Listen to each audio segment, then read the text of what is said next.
What's going on, everybody? Welcome back to the channel, or welcome to the channel if it's your first time here. Do consider subscribing. So for today's video, I've been seeing this for a couple years now. Of course, it's been hyping up a little bit more this year in particular, but that's the whole conversation behind what is the worst generation. And the reason people are saying that is because this generation, people are feeling like isn't a real full overhaul the way we've seen in the past. And you know, especially with some of the cross-gen games that have been coming out on older consoles as well as current consoles, pandemic, a lot of things have been happening. So I'm going to talk about a few things. The main thing I want to focus on is how bad is this generation actually? Are people exaggerating? Are people being prisoners of the moment? Are people just being full of nostalgia and not really looking at the lowlights of the previous generations and things like that? So that's what we're going to go through today. So the first topic that I wanted to focus on is this conversation around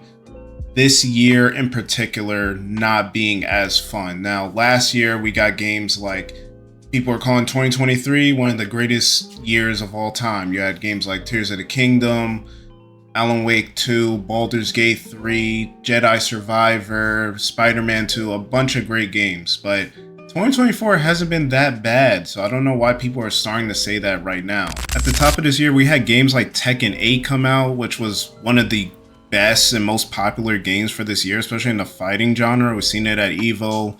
A lot of people have gone back into fighting games just because of this alone. We had games like a Dragon Infinite Wealth, which a lot of people liked. We had my first Persona game, which was Persona 3 Reload come out, which we have the DLC also coming out, which was excellent, came out to rave reviews. And then next week we have other games coming out like Black Myth Wukong, which is a lot of people's most anticipated game. It's top 2 for me next to Metaphor ReFantazio. So, I mean, even when you just talk about this year, how it started out, there's other games as well that I don't know why people are just acting like there's nothing at all that has come out. And that's why I say people are being prisoners of the moment. Like, yes, the summertime is a little slow after announcement season. You know, things start to die down a little bit. We did think that we would have, you know, the Switch 2, maybe some more things like that, more looks at it, announcements and things like that coming out. And we haven't had that, but I don't think that's super indicative of the year overall. Not even mention other games like Dragon's Dogma 2. We had the Elden Ring DLC Shadow of the Erdtree that a lot of people are into. I'm playing Elden Ring right now. There's been Stellar Blade, Rise of the Ronin. There's been a lot of great games this year, and I just feel like Final Fantasy VII Rebirth, like I could keep going. I feel like if you aren't a fan of a certain genre, then yes, maybe this year was a little bit slow. If you're not into Souls-likes, if you're not into RPGs, then yeah, maybe this year doesn't have the quote-unquote variety of last year. I would give you that, but I mean, even when you look forward to what's coming out for the rest of the year, like we got Indiana Jones supposed to come out, Stalker 2, we got Astro Bot coming out. I know it's like a smaller just platform game, but 2024 isn't as bad as people are saying. I think the amount of games where it felt like we had something to play every single week in 2023, that's kind of making it seem like, okay, this year's just a little bit too low. Like 2023 was just so jam-packed, and now people are feeling they're reeling from that. I also think for people like myself where you weren't playing, or like some people cover video games, like if you're only listening to people that cover video games,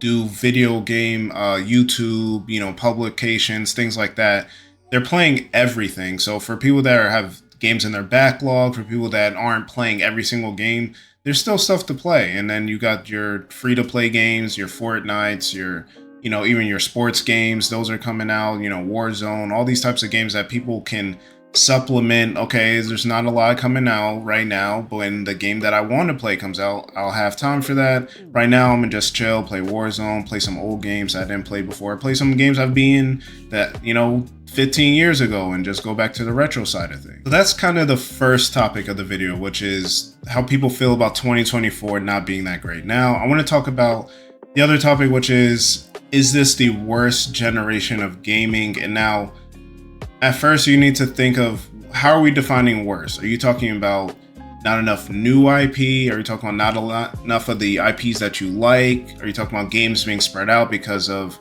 how much development costs are? There's a lot of ways to try and think about it. We're just going to assume most people are saying what games there are to play. So if we want to go back through the generations, let's just go back to generation 6, right? The GameCube, technically the Dreamcast, the Xbox, original Xbox, and the PS2.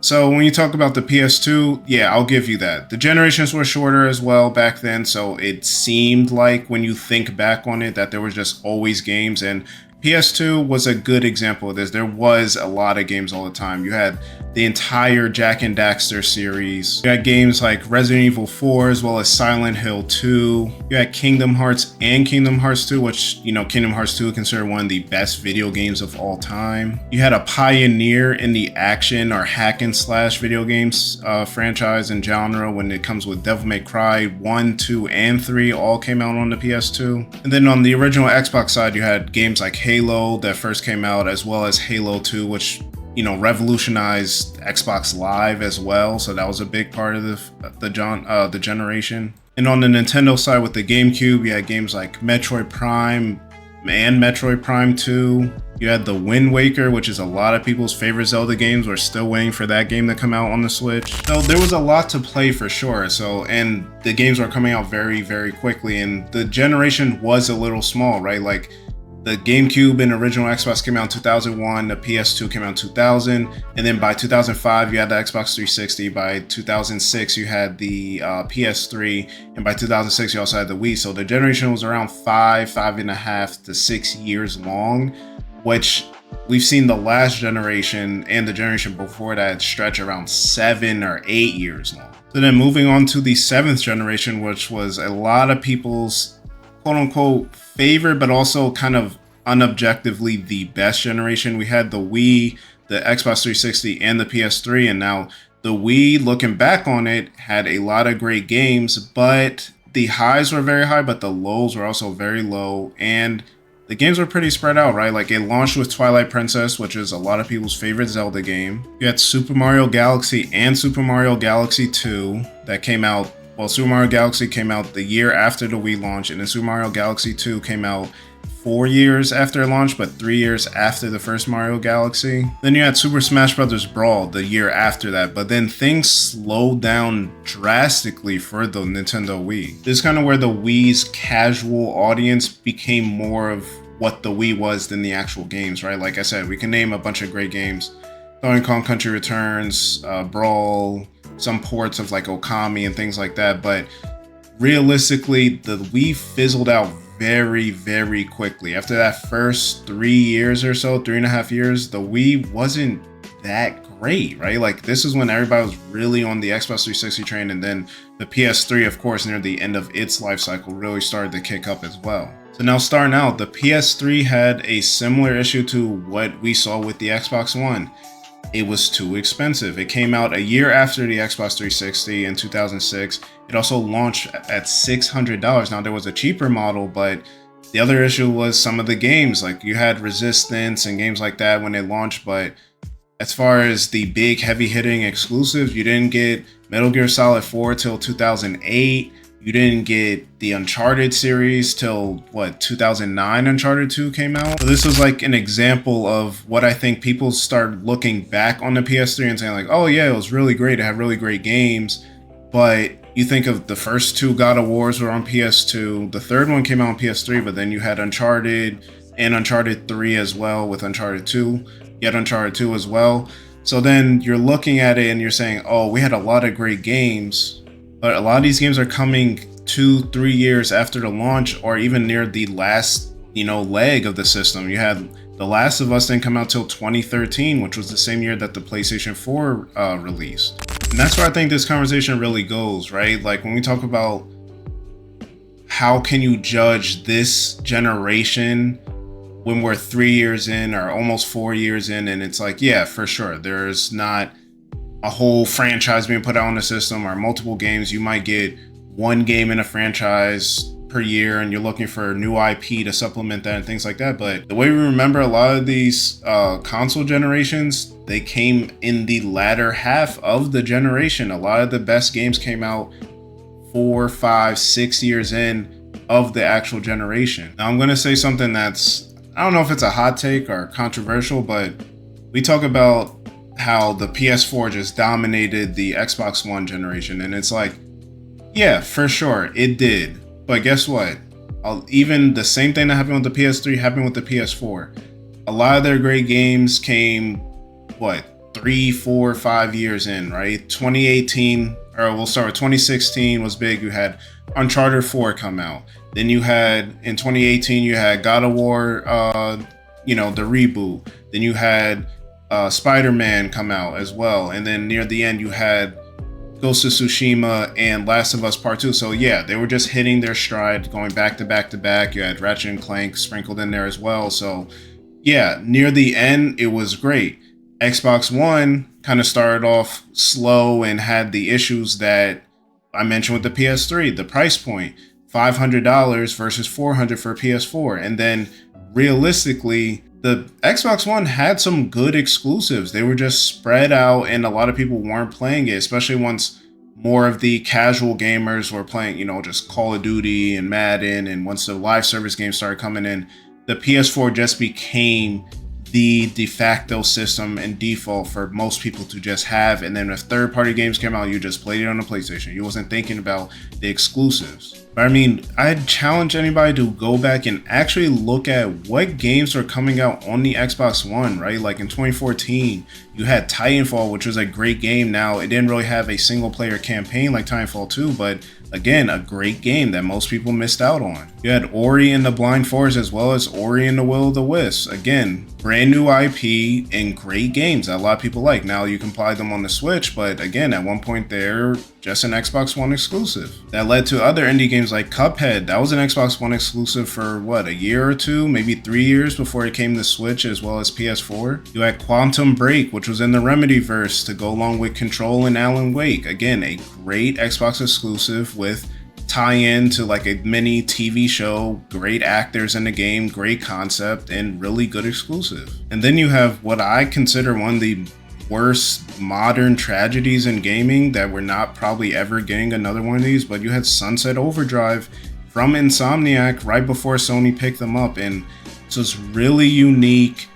Took some of that traversal that we see in like the modern day Spider-Man games, the weapons from Ratchet and Clank. Just, man, this was a really good game. And again, anything I mention here, I want people to go back and try and play.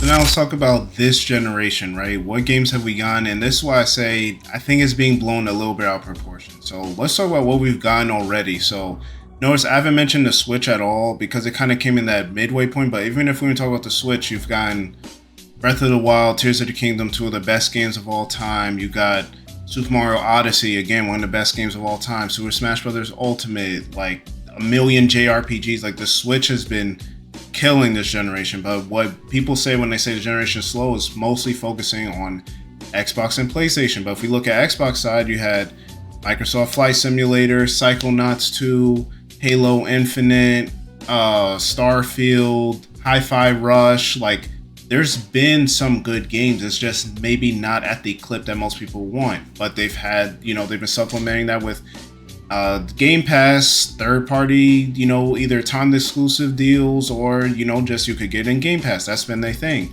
PlayStation 5, you've had Miles Morales, Spider-Man 2, Returnal, God of War Ragnarok. Like, there's been games. I think people were just very short-sighted and just thinking about what they want to play right now and what's not out and things like that. And like I mentioned before, even what we have to look forward to, you got Avowed, you got Wolverine on the PlayStation side, you got Marathon, you got Perfect Dark, you got State of Decay 3, you got Fable. Like, there's a lot coming out. So again, like my how I feel about it is there's two things. One, I feel like people are kind of just feeling in this moment they're not getting what they want and they're not getting it as much as they would like to compared to last year, or maybe if you want to go previous generations. Then the second part is, like I pointed out in the previous generations, a lot of these systems started catching their second wind. Like the second half of their lifetime was when a lot of the heavy hitters started coming in, and then you have some great ones sprinkled in.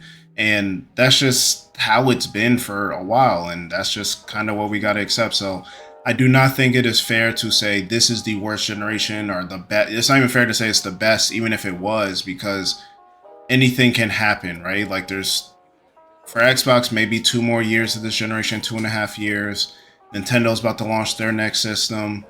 PlayStation, maybe we get a new PS6 in 3-4 years. Who knows when that'll come out, but there's still time left. So I say, let's just wait. Let's see what happens. And then we can judge the generations from there. But that's all I got to say on the matter. You guys let me know in the comment section below. What's your favorite gaming generation of all time? What are your favorite games from those generations? And how do you think it stacks up with this current generation right now? Y'all let me know in the comment section below. As always, leave a like on this video, subscribe if you have not already, and I'll catch you on the next one.